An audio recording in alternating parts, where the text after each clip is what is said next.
VBM education में आप लोग का स्वागत है। क्लास 6 साहित्य मेला गद्य खंड पाठ 9 दो भाई का आज हम लोग पूरे प्रश्नों का समाधान करेंगे। देखिए, दो भाई मुंशी प्रेमचंद जी द्वारा रचित है, तो इसके प्रश्न उत्तर का आज हम लोग समाधान करेंगे।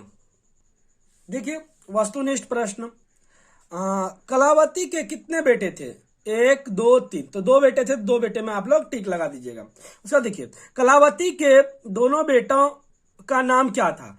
देखिए, माधव और जाधव, माधव और राधव, माधव और केदार। माधव और केदार था, तो माधव और केदार में आप लोग टिक लगा दीजिएगा। देखिए, उसके बाद है कि कलावती की दोनों बहुओं का नाम था गीता और सीता, चंपा और श्यामा, इनमें से कोई नहीं। चंपा और श्यामा था। उसको देखिए, केदार क्या पढ़ रहे थे? केदार गीता, रामायण, महाभारत। तो केदार जो है रामायण पढ़ रहे थे, तो रामायण में आप लोग ठीक लगा दीजिए। उसके बाद देखिए है केदार की बुद्धि थी सुस्त, चुस्त, इनमें से कोई नहीं। तो केदार की बुद्धि जो थी वो चुस्त थी, तो चुस्त में लगा दीजिएगा। उसके बाद देखिए, लघुत्तरीय प्रश्न का समाधान हम लोग करेंगे। 2 लघुत्तरीय प्रश्न। क माधव और केदार में बड़ा कौन था? तो देखिए, इसका इस प्रकार आप लोग लिखिएगा, माधव और केदार में बड़ा केदार था। तो कौन बड़ा था? केदार। तो इतना इसका ये लिख दीजिएगा कि केदार बड़ा था। उसके बाद देखिए है कि माधव के कितने पुत्र एवं पुत्रियां थी? तो देखिए, माधव के 4 पुत्र एवं 4 पुत्रियां थी। इतना ही लिखना पर्याप्त। उसके बाद देखिए है कि माधव को किसकी लालसा थी? तो माधव को धन संपत्ति की लालसा थी। माधव को किसकी लालसा थी? धन संपत्ति की। उसके बाद है केदार को किसकी अभिलाषा थी? केदार को संतान की अभिलाषा थी। केदार को किसकी अभिलाषा थी? संतान की अभिलाषा थी। बेचारी चंपा को चूल्हे में जलना और चक्की में क्यों पीसना पड़ता था? देखिए, इसका जो आंसर होगा कि श्यामा अपने लड़कों की संवारने सुधारने में लगी रहती थी, उसे सिर उठाने की फुर्सत नहीं मिलती थी। बेचारी चंपा को चूल्हे में जलना और चक्की में पीसना पड़ता था, क्योंकि वो जो थी बहुत ही गरीब थी। गरीबी के कारण उनको क्या करना पड़ता था? चूल्हे में जलना और पीसना पड़ता था। उसके बाद देखिए, चौके में क्या करना पड़ता था? काम करना पड़ता था। उसके बाद देखिए, बोधमूलक प्रश्न। अब क्या है?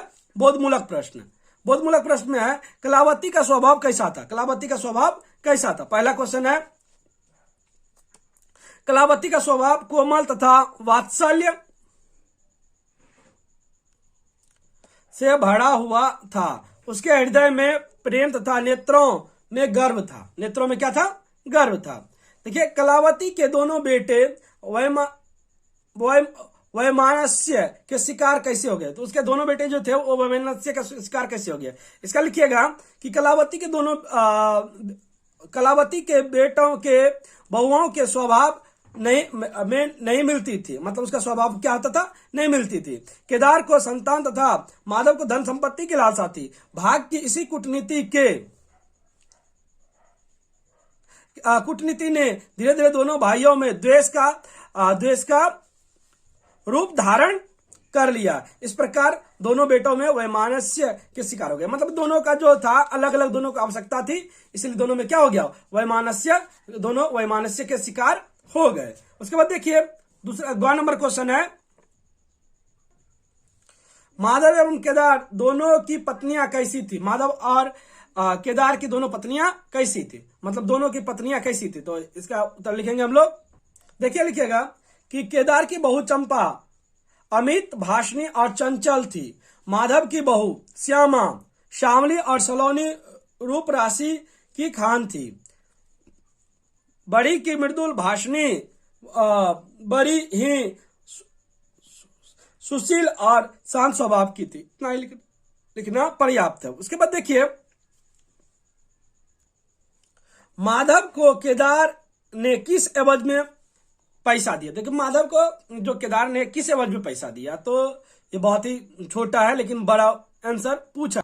देखिए इसका लिखिएगा, माधव को केदार ने छोटे भाई और इज्जत के एवज में पैसा दिया। क्योंकि इसमें देखिए और ज्यादा आप लोग लिख भी सकते हैं कि वो छोटा भाई था, इज्जत का बात आ गया था, तो इसीलिए वो पैसा दे दिया था। इतना लिखने से भी हो जाएगा।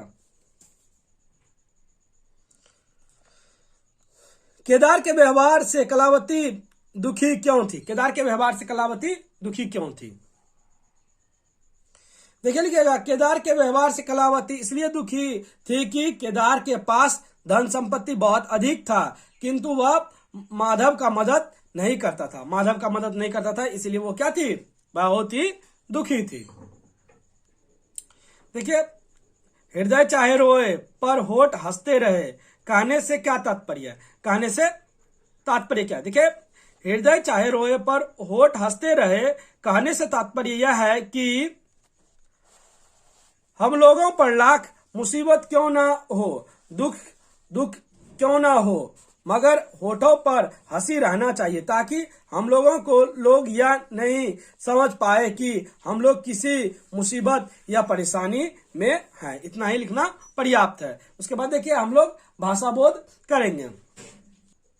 देखिए भाषा बोध में पाठ में आए 5-5 संज्ञा, सर्वनाम और विशेषण कुछ नहीं। देखिए संज्ञा नाम को लिख दीजिएगा, और जैसे कि देखिए केदार माधव और कलावती,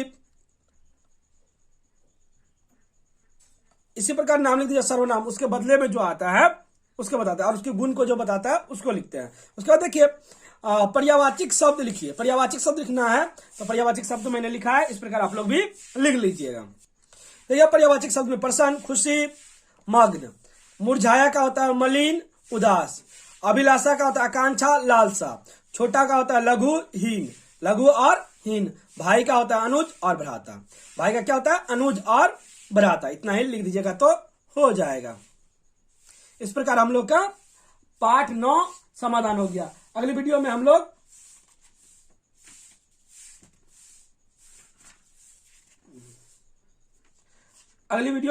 पाठ 10 का समाधान करेंगे।